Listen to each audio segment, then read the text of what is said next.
বাংলাদেশের ফুটবলে নতুন এক সম্ভাবনার নাম হামজা চৌধুরী। দেশের একমাত্র ফুটবলার হিসেবে ইংলিশ প্রিমিয়ার লিগে খেলার অভিজ্ঞতা রয়েছে এই ডিফেন্ডারের।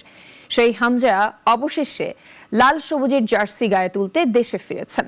নিজ জন্মভূমিতে পা রেখেই তিনি বলেছেন, ভারতকে হারিয়ে সামনে এগোবেন। মোহাম্মদ আব্দুল কাইমের রিপোর্ট, জানাচ্ছেন সিরাজুমনি শুভ। ইংলিশ প্রিমিয়ার লিগের তারকা ফুটবলার দেওয়ান হামজা চৌধুরী তিনি এখন থেকে খেলবেন বাংলাদেশ জাতীয় ফুটবল দলের পক্ষে।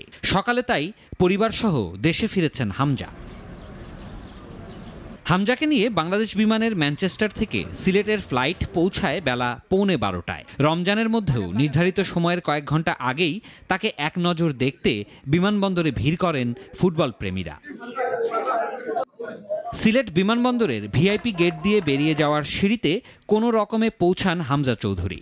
বাফুফে কর্মকর্তা, আইন শৃঙ্খলা রক্ষাকারী বাহিনী আর উৎসুকদের ফাঁক গলে কথা বলেন ক্যামেরায়। ভক্তদের উদ্দেশ্যে কথা বলেন সিলেটি ভাষায়। ইনশাআল্লাহ আমরা উইন করব। আমরা বিগ ড্রিমস আছে আমরা বাংলাদেশের সঙ্গে।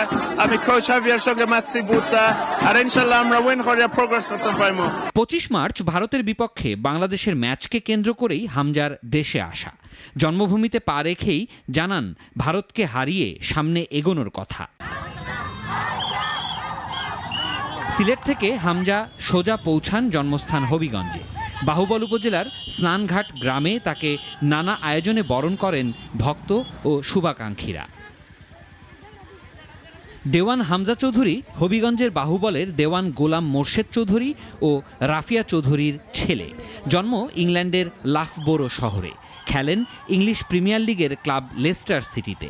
এবার ফিরছেন দেশের জার্সি গায়ে। সিরাজুম মনির শুভ, নাগরিক।